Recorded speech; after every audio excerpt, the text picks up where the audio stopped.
Bonjour à tous et bienvenue pour un nouveau numéro de 100% Quintet. On se retrouve aujourd'hui pour évoquer le Quintet Plus de ce mardi 24 décembre. Le Quintet Plus du réveillon de Noël sur l'hippodrome de Vincennes. Ce sera le prix de Cran. La 6e épreuve du programme à Vincennes. Départ fixé à 15h15. Les 2700 mètres de la grande piste à parcourir pour des 6 à 10 ans. En l'occurrence, là, ils ne sont âgés que de 6 à 8 ans. Qui n'ont pas gagné 256 000 €. 14 partants après le forfait du numéro 2, Bocadamo. Voici tout de suite le tableau des partants avec l'As Adamo Dipa, un Vitaly Chotola qui s'installe au sulky. C'est une non-chance, on peut le rayer sans trop de problème. Le 2, donc son compagnon d'entraînement Bocadamo, a été déclaré non partant. Le 3, Instructor, revient en forme, il l'a prouvé dernièrement, il fait partie des potentiels placés. Le 4, Beat Generation, est aussi à l'aise dans les deux spécialités, maintenant il sera ferré, raison pour laquelle nous ne l'avons pas retenu. Le 5, Canto dei Venti, premier des 3 représentants d'Eric Bondo au départ, associé à Eric Raffin. Le cheval reste sur une victoire à Machecou, il revient sur la cendrée parisienne avec des ambitions. Il a le droit de se placer. Le 6, Gasoline, son compagnon d'entraînement, reste sur 3 victoires en province. Maintenant, il n'a pas été revu depuis septembre et peut-être moins performant à Vincennes en bout de combinaison.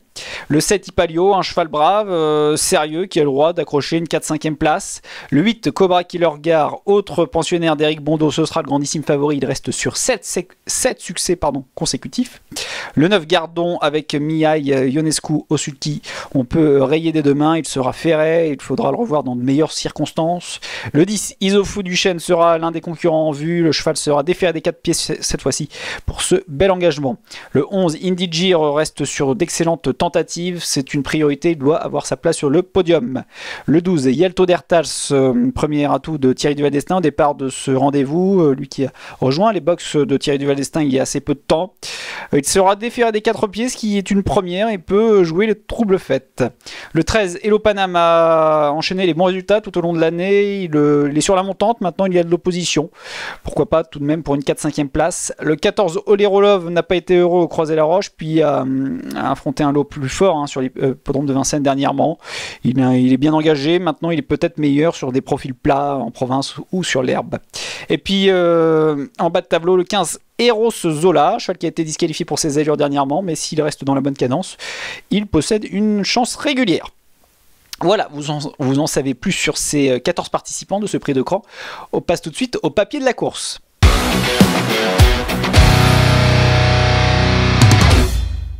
Le papier de cette épreuve, en commençant par celui qui sera très probablement le grandissime favori, c'est le numéro 8, Cobra Killer Gare, un cheval qui ne cesse de monter les échelons avec réussite puisqu'il reste sur 7 succès d'affilée, dont 6 sur l'hippodrome de Vincennes. Il avait effectué une rentrée victorieuse à la fin du mois de septembre sur l'hippodrome de Cherbourg avant de répéter à Vincennes, gagnant de peu mais assez sûrement. Et puis la dernière fois, il s'est tout simplement baladé, c'était le 15 décembre, il y a à peine 9 jours, dans le prix de Briard. Vous allez la revoir cette course, le cheval avait été drivé assez en confiance par Gabriele Germini, qui est son traditionnel partenaire. Il était venu en tête à mi-parcours, puis vous le voyez, le cheval avait fait nettement la différence à la sortie du dernier tournant pour s'imposer avec brio sur ce parcours en 1:12.5 devant Instructor qu'il va retrouver, qui finissait bien.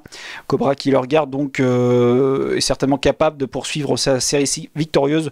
Rien en tout cas, il n'y a pas de contre-indication à avoir, hormis le fait qu'il court assez rapproché. Maintenant, c'est un cheval qui est certainement appelé un très bel avenir et qui donc peut enregistrer une nouvelle victoire. Le deuxième favori, ce sera le numéro 10, Isofou Duchesne, un cheval qui est en très belle évolution, qui vieillit très bien, ce Isofou Duchesne. Il avait très bien couru l'avant-dernière fois, le 9 novembre, dans le prix d'Argentan. On la revoit cette course face à une opposition assez costaude. Le cheval était venu aux avant-postes en montant, drivé par Paul Ploquin. Il avait attaqué Hibiscus Man et vous le voyez, il avait vaillamment lutté jusqu'au bout. Il avait été vraiment excellent ce jour-là, même s'il s'était incliné à la fin face à Hibiscus Man et Inato Piergine, qui ne sont pas les premiers venus. Ensuite, le cheval a couru plaqué en vue certainement de cette course. Il a été mené assez offensivement par François Lagadoc. Il avait faibli publié la fin, mais il était plaqué, avait peut-être besoin de cette course. Là, il sera déféré des 4 pieds, retrouvera Paul Ploquin et 8 courses des 4 pour ce Issoufou Duchesne. C'est 4 victoires, 2 accessites, soit 75% de réussite sur le podium. Il faut s'attendre donc à une réhabilitation de ce Issoufou Duchesne. Continuons avec un autre 6 ans de qualité, c'est le numéro 11, Indy de Gir, un cheval qui a été longtemps préservé par Marc Sassier. Il vieillit lui aussi très bien, ce Indy de Gir. Il avait gagné l'avant-dernière fois à Laval devant une certaine Iroise de Lanoé qui a ensuite échoué de peu dans la finale du Grand National du Trot. Et puis il vient de très bien courir dans la course où Issoufou Duchesne avait un petit peu déçu le 8 décembre dans le prix de Crécy-la-Chapelle, où ce jour-là, Indy de Gir, comme Issoufou Duchesne, devait rendre 25 mètres. Vous le voyez bloqué longtemps sur une 3e ligne à la corde, la casaque orange. Il avait pu se dégager peu après l'entrée de la ligne droite pour ensuite très bien finir pour s'assurer une facile 2e place derrière Ricard de Fitz qui partait en tête et qui avait réalisé un numéro ce jour-là. Indy de Gir sera une nouvelle fois pieds nus, ce sera la 5e fois de sa carrière et en 4 courses des 4, ce Indy de Gir, c'est une victoire et 2 accessites, soit 75% de réussite sur le podium. Gabriel Gélormini étant retenu au sulky de Cobra Killer Gare, Benjamin Rochard va retrouver son sulky et Indy de Gir a sa place sur le podium. Très belle possibilité, on a 3 bonnes bases avec le 8 Cobra Killer Gare, le 10 Issoufou Duchesne et le 11 Indy de Gir.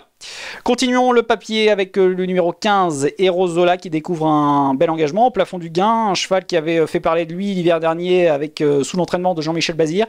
Il a intégré les box de Thierry Duval d'Estaing à la fin de l'automne. Celui-ci nous avait précisé que ce cheval travaillait très bien le matin chez lui. Là, dernièrement, pour sa première tentative pour l'écurie Duval d'Estaing, il a bien terminé en dehors, mais avait été disqualifié après enquête pour ses allures de la 4e place. Thierry Duval d'Estaing a précisé que le cheval allait cette fois-ci être muni d'une paire de cloches pour justement qu'il garde la bonne cadence. Il faudra assurer le départ, mais Mathieu Mottier est en pleine forme et même si le cheval n'a pas encore de référence sur les longue distance sur les parcours de tenue de la grande piste, cela ne nous inquiète pas forcément. S'il arrive à être préservé, il peut faire très mal au favori, ce numéro 15 Eros Zola. Et puis terminons donc le papier de cette belle épreuve avec le numéro 3 Instructeur, un cheval qui a eu une petite période de moins bien et puis il revient en forme, ce Instructeur. Il l'avait prouvé notamment sur les 2100 mètres de la grande piste et il l'a prouvé dernièrement derrière Cobra Killer Gare où il avait pris une excellente 2e place après avoir longtemps dû ronger son frein.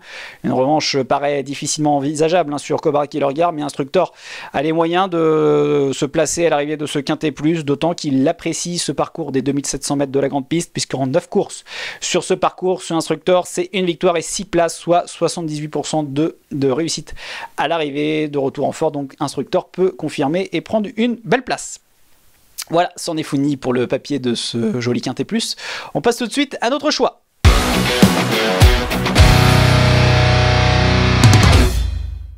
Voici donc notre sélection chiffrée en 5 chevaux de ce prix de cran avec en première position logiquement le 8 Cobra Killer Gare, en 2e position le 10 Issoufou Duchesne qu'il faut reprendre impérativement, le 11 Indy de Gir une nouvelle fois pieds nus devrait répondre présent. Ces 3 chevaux sont d'excellentes bases et vous pouvez donc ajouter ensuite le 15 Eros Zola et le numéro 3 Instructeur. Et puis pour les amateurs de combinaison élargie, vous pouvez leur adjoindre le numéro 5 Canto d'Edventi, le 12 Yelto d'Ertals et le 6 Gasoline.